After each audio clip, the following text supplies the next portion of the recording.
Pilit kong inaalis sa isipan kung hindi magandang karanasan sa pagpapakilala ni Rafi sa akin sa mga kamag-anak nito. Ilang linggo ko din yung dinidibdib. Hindi ko ipinahahalata kay Rafi kapag magkasama kaming dalawa, ayaw ko itong mag-alala sa akin. Today is a new day. A normal day as usual. Kahit may hindi magandang nangyari, may maganda namang kapalit. Naging maaga na ulit ang uwi ko. May time na ulit akong maglibot-libot at makipagkita sa mga kaibigan ko. Nasa kalagitnaan ako ng pag-aayos ng mga kagulong mga damit at inilagay sa mga tamang pwesto. Paglingon ko sa likuran ko, may kamuntikan na akong mabangga, ang isang babae. Wow, sorry! Agad kong paumanhin kahit hindi ko naman ito nabangga. Pero ganun na lang ang gulat ko nung magtitili ang babae. Acting like I bumped into her. Nakita kong sinadya nitong inihulog ang hawak nitong iniinom niyang galing Starbucks. Maybe chocolate siguro yon. Nagkalat sa sahigang nahulog nitong inumin. Napanganga na lang ako sa ginawa ng babae. Tiningnan ko ito at mas lalo pa akong nagulat at kinabahan nang makita kung sinong piling na argabyado. Ang kapatid ni Rafi ang nasa harapan ko ngayon at kasama niya yung dalawa pa nitong pinsan. Naalala ko sila dahil 2 beses ko na sila nakita dati.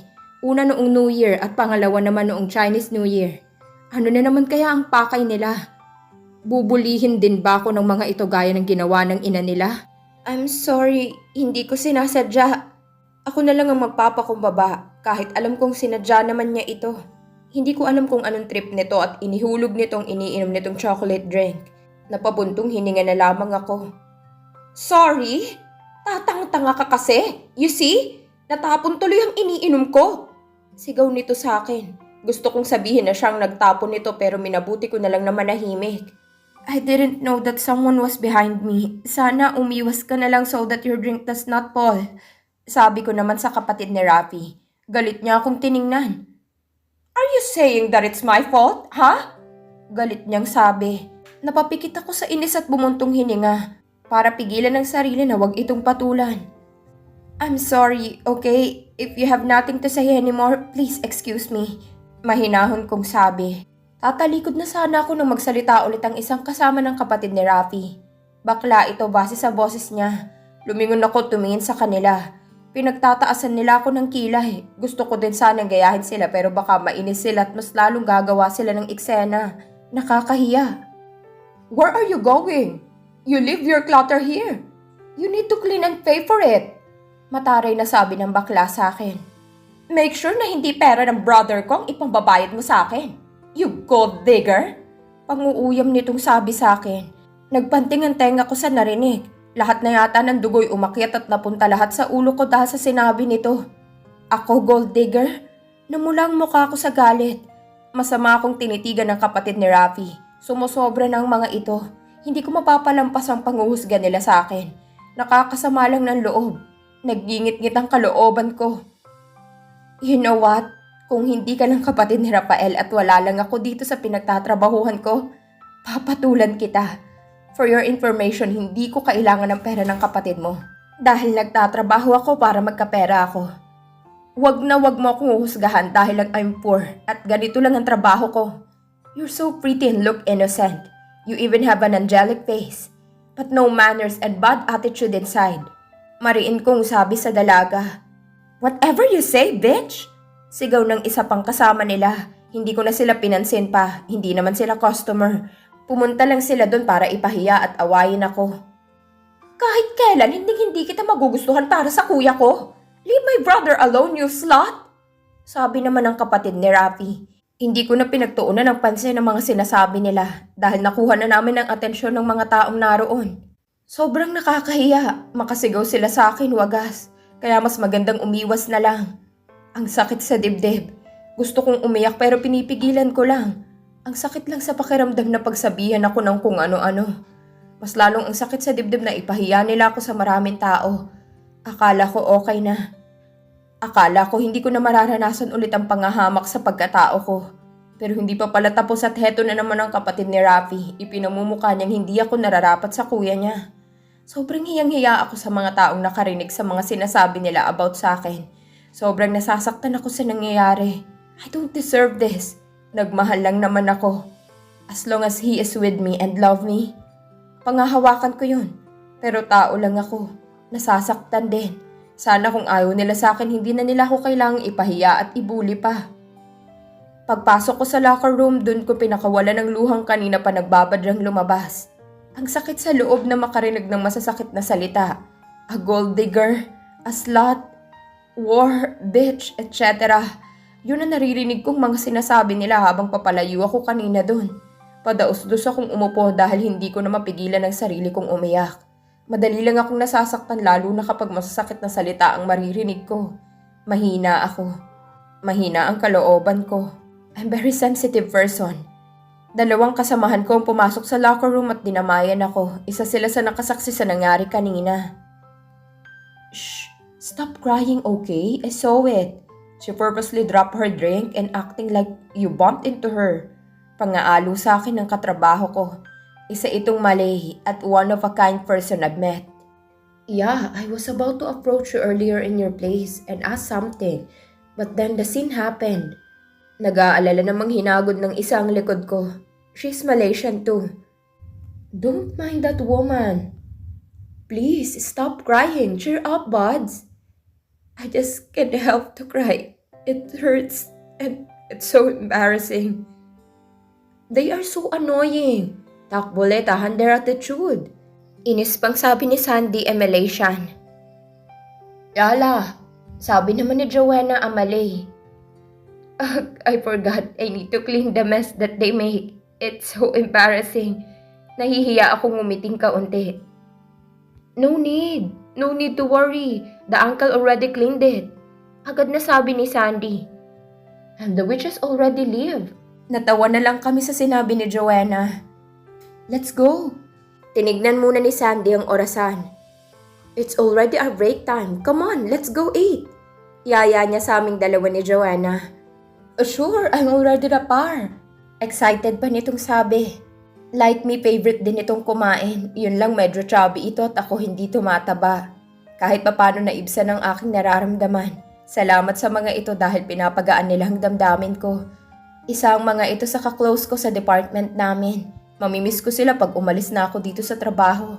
Baka hanggang tawag na lang ang magiging communication namin sa isa't isa. Masaya ang mga itong kasama. Madaldal at magaling silang magpatawa na parang natural na yun sa kanila. Kaya gustong gusto ko silang kasama. Pero malilipat na ang oras nila at hindi na kami makakapagsabay para kumain ng lunch. Hanggang sa loob na lang kami ng department magkakasama. Wala ako sa mood magtrabaho.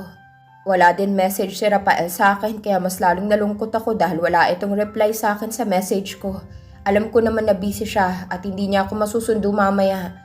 May dinner meeting daw kasi ito. Okay lang naman yun sa akin. Namimiss ko lang siya at gusto kong makayakap sa kanya para mawala ang bigat na nararamdaman ko ngayon. Alam kong siya lang ang makakapag-alis sa kahit anong hindi magandang nararamdaman ko. Hapon na at out ko na sa trabaho. Bala ko sanang mag-take out na lang ng pagkain at doon na lang sa apartment kakain sana. Pero bigla naman tumawag ang isa kong kaibigan na bakla. Matalik ko itong kaibigan na kapitbahay ko sa Antipolo. Dito na din siya nakabase sa Singapore kaso sobrang busy nitong tao. Nag-aya itong kumain sa labas at treat daw nito. Kaya sumang-ayon na lang ako. Sayang, libre na yun. Napangiti ako bigla. At isa pa na-miss ko din ito. Tinext ko na lang si Leila para buo kaming tatlo. We're high school friends. Kami madalas ang magkakasama noon. Na hanggang ngayon matatag at matibay pa rin ang pagkakasamahan naming tatlo. Kaya excited na akong makita siya. Masaya kaming pumasok sa restaurant. Nakapulupot pang isang kamay ko sa braso ng bakla habang papasok kami sa loob. Not knowing na may masamang nakatingin sa aming dalawa ng bakla. Kinukulit ako nitong makita ang picture ng boyfriend ko. Nasabi ko kasi dito na may boyfriend na ako. Heto na nga siya. Hindi na ako tinatantanan. Kinukulit niya talaga ako. Hindi sa ayaw kong ipakita. Saka na lang.